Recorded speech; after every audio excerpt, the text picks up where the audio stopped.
Salam saudara kekasih di dalam nama Tuhan Yesus. Senang sekali dapat kembali bertemu dengan sahabat-sahabat muda yang hebat. Doa saya, saudara semua dalam keadaan sehat walafiat, tidak kurang sesuatu apapun, dimanapun saudara berada. Biarlah kiranya penyertaan dan perlindungan Tuhan yang sempurna melingkupi kehidupan kita semua. Amin, saudara. Pada episode kali ini, saya masih ingin berbicara seputar pandemi COVID-19 yang menteror dunia hingga hari ini. Bahkan di Amerika Serikat, pergerakannya semakin masif. Presiden Amerika Serikat harus meminta bantuan kepada koleganya dari China dan Rusia dalam menyelesaikan serangan COVID-19 di negaranya. Padahal jauh sebelumnya, ketika COVID-19 masih menyerang Wuhan, China, Donald Trump santai-santai saja, menganggap pandemi COVID-19 dapat diatasi dengan mudah. Hal ini terungkap sebagaimana dikatakan oleh Gubernur New York, Andrew Cuomo, yang nampaknya frustrasi dalam konferensi pers yang diadakan. Dia berkata, tampaknya semuanya terlambat. Skenario apapun yang realitas sekarang akan tetap memberatkan kapasitas sistem perawatan. Menurutnya, masalah besar yang dihadapi Amerika, khususnya negara bagian New York, adalah kurangnya ventilator, yaitu alat bantu pernapasan. Lebih jauh, Andrew mengatakan, bukannya alat-alat tersebut ada di gudang dan tinggal mengambil saja, tapi sama sekali tidak ada stok yang tersedia di gudang. Sedangkan menurut Colin Smith, seorang dokter yang bertugas di rumah sakit Elmhurst, melalui rekaman ponselnya, dia menggambarkan kekacauan yang terjadi di rumah sakit tersebut, yang merupakan rumah sakit rujukan. Karena kurangnya staf medis, tempat tidur, dan fasilitas kesehatan seperti ventilator serta masker. Sementara antrean pasien naik 100%. Di hari pertama jumlah pasien sebanyak 100 orang. Lalu di hari berikutnya naik menjadi 200 orang dan seterusnya. Akibatnya tak main-main. Angka kematian melonjak drastis hingga ribuan. Keadaan menjadi tidak terkendalikan karena ledakan pasien COVID-19. Masih menurutnya, sebelum keadaan darurat terjadi, semua pemimpin dari presiden sampai kepala rumah sakit mengatakan semua keadaan baik-baik saja dan terkendali. Nyatanya sekarang ada kekacauan, ujarnya. Keadaan ini menjadikan Amerika Serikat sebagai negara terparah yang terpapar pandemi COVID-19.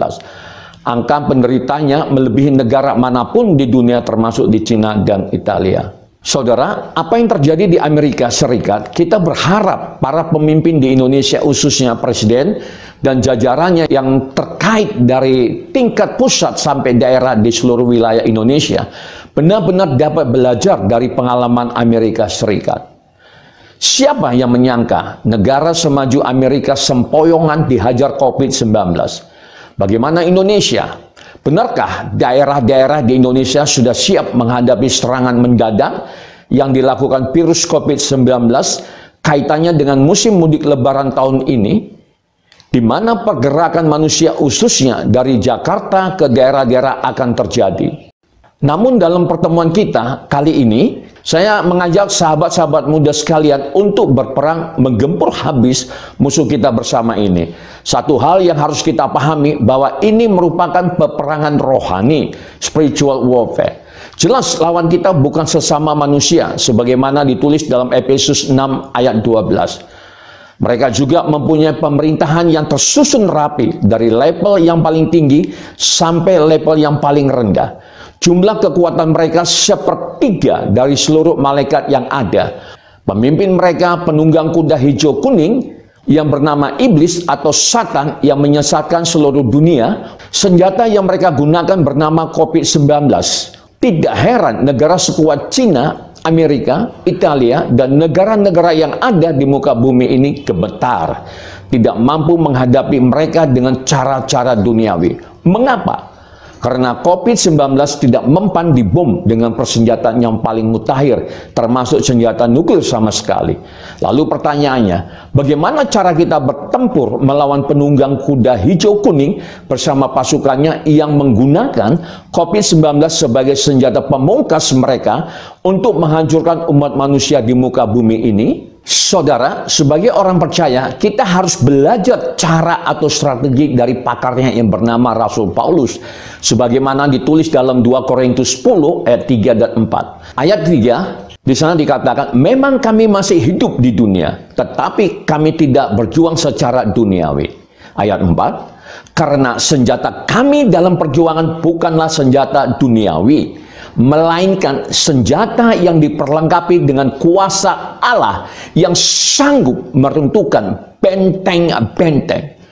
Kalau kita mempelajari Alkitab lebih dalam lagi sebagai sumber informasi dalam melakukan peperangan rohani, di mana musuh menggunakan COVID-19 sebagai senjata yang mematikan bagi umat manusia, strategi mereka bukanlah dengan cara berperang sendiri-sendiri, melainkan seia sekat sebagaimana dicatat dalam Wahyu 17 ayat 13. Di sana dikatakan demikian. Mereka seia sekata, kekuatan dan kekuasaan mereka berikan kepada binatang itu. Artinya mereka sadar bahwa ini bukanlah merupakan peperangan yang kecil, tetapi skalanya adalah global. Sebagaimana fenomena yang terjadi hari-hari ini, musuh bersatu memberikan kekuatan kepada binatang itu. Siapakah binatang itu? Alkitab menjelaskan bahwa dia adalah penunggang kuda hijau kuning yang bernama Maut, dan kerajaan maut mengikutinya. Hari ini korbannya ada di pihak manusia.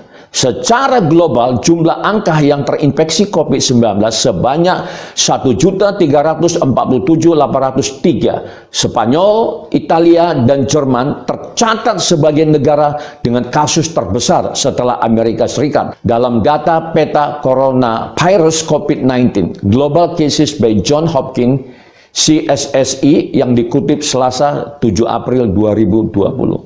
Sedangkan Indonesia menduduki tempat tertinggi dalam hal persentase angka kematian di dunia. Artinya lebih banyak yang tewas daripada yang sembuh. Demikian juga di Spanyol dan Italia. Di Italia melalui video kita dapat melihat iringan-iringan truk militer membawa mayat yang akan dikebumikan. Peristiwa ini merupakan teror maut terhadap manusia yang dilakukan musuh yang tidak kelihatan di muka bumi ini. Apakah peperangan telah usai dengan membunuh banyak korban di pihak manusia? Alkitab menjelaskan dengan tegas, belum. Mengapa?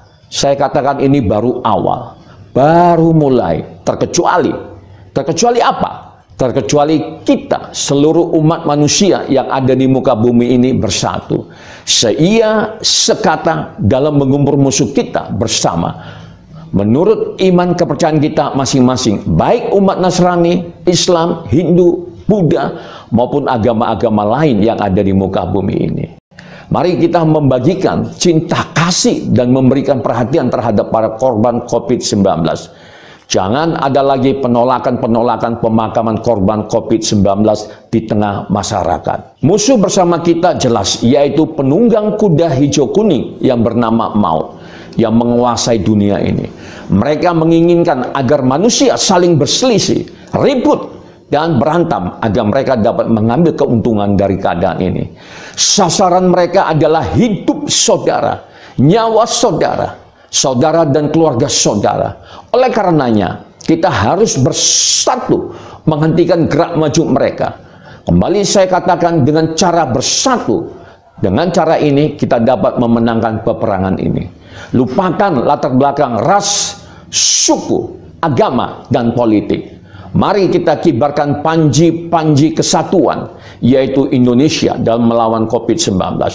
Jangan kita biarkan pemerintah bekerja sendiri.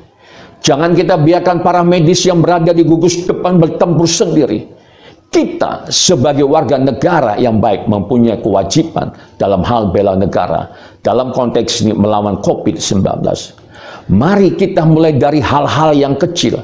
Ketika pemerintah meminta warganya untuk tinggal di rumah, untuk tidak mudik, untuk tidak beribadah hari Minggu di gereja, hari Jumat di masjid, cukup beribadah di rumah saja, dan larangan lainnya, hendaknya kita sebagai umat Tuhan dapat mematuhinya. Dengan mematuhi himbauan yang disampaikan oleh pemerintah, artinya kita mematuhi Tuhan yang kita sembah bersama.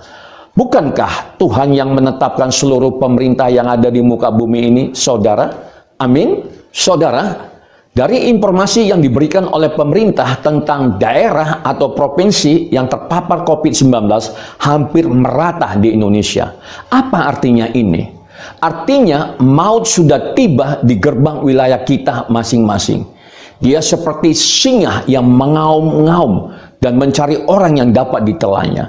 Setelah menelan banyak korban di dunia, khususnya di Indonesia melalui sampar atau COVID-19, target musuh kita bersama adalah darah segar. Benar saudara, saya tidak menakut-nakuti saudara. Mereka haus akan darah segar manusia. Bagaimana cara mereka mendapatkan darah segar manusia? Alkitab menjelaskan, mereka akan menggunakan kelaparan dan pedang sebagai alatnya. Mari kita melihat fenomena dampak dari serangan maut ini. Dampaknya adalah sektor ekonomi di segala bidang kehidupan. Lihat saja, roda ekonomi global secara perlahan-lahan tapi pasti mulai berhenti secara teratur. Tidak terkecuali di Indonesia. Tanda-tanda PHK sudah mulai terjadi di mana-mana. Bagi kalangan atas yang memiliki cukup harta, hal ini tidak menjadi masalah karena mereka berkecukupan. Tapi bagi masyarakat bawah, hal ini menjadi tantangan tersendiri bagi mereka. Sampai berapa lama mereka sanggup bertahan hidup dari dana yang diberikan pemerintah yang jumlahnya jauh dari cukup itu. Di titik inilah yang menjadikan kepala pemerintahan suatu negara atau provinsi ragu-ragu dalam mengambil keputusan antara lockdown atau pembatasan sosial berskala besar PSBB dan social distancing yang sekarang menjadi physical distancing. Di banyak negara, keputusan lockdown menjadi pilihan. Misalnya, negara bagian New York, Amerika Serikat, Provinsi Wuhan, Cina, dan Malaysia. Bila lockdown menjadi pilihan, artinya negara harus hadir memberikan kebutuhan warganya. Bila tidak, kebijakan lockdown akan gagal. Contoh, India. Bila pemerintah bersikeras tetap mempertahankan lockdown tanpa mencukupi kebutuhan rakyatnya, hal ini dapat ditebak. Negara akan chaos. Keadaan inilah yang diinginkan oleh penunggang kuda hijau kuning.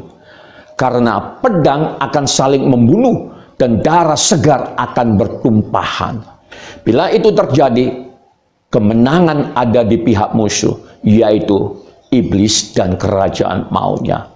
Lalu bagaimana agar kita menjadi umat pemenang dalam peperangan ini? 1. Bersatu. Secara vertikal kita harus bersatu kepada Tuhan, merendahkan diri di hadapannya, berdoa dan mencari wajahnya, serta berbalik dari jalan-jalannya yang jahat. Maka Tuhan berkata, Aku akan mendengar dari surga dan akan mengampuni dosa mereka serta memulihkan negeri mereka.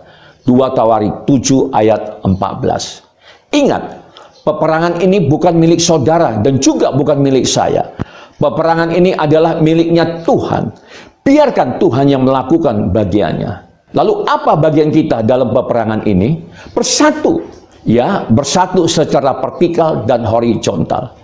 Bersatu secara horizontal artinya bersatu sesama manusia. Dalam konteks Indonesia, dalam peperangan menggempur COVID-19, kita saling bahu-membahu memutus penyebaran COVID-19 di seluruh wilayah Indonesia. Negara melakukan tanggung jawabnya dan kita sebagai rakyat melakukan tanggung jawab yang kita emban. 2. Peduli. Peduli yang saya maksudkan di sini adalah kita mulai belajar melepaskan kasih Kristus. Sebagai orang percaya, inilah saatnya bagi kita untuk memperhatikan lingkungan kita masing-masing. Dalam masa-masa sulit ini, orang-orang yang kurang beruntung hidupnya akan semakin susah. Kita boleh berpartisipasi untuk meringankan beban mereka dengan cara melepaskan kasih Kristus dalam berbagai bentuk yang mereka butuhkan. Kasih adalah salah satu senjata yang paling ampuh untuk menghancurkan iblis dan kerajaannya. Karena dia datang hanya untuk mencuri, membunuh, dan membinasakan. 3. Taat. Ketaatan ini yang paling sulit dilakukan oleh manusia. Iblis sangat paham akan hal ini. Untuk menghancurkan Adam dan Hawa, iblis menggunakan ketaatan sebagai senjatanya.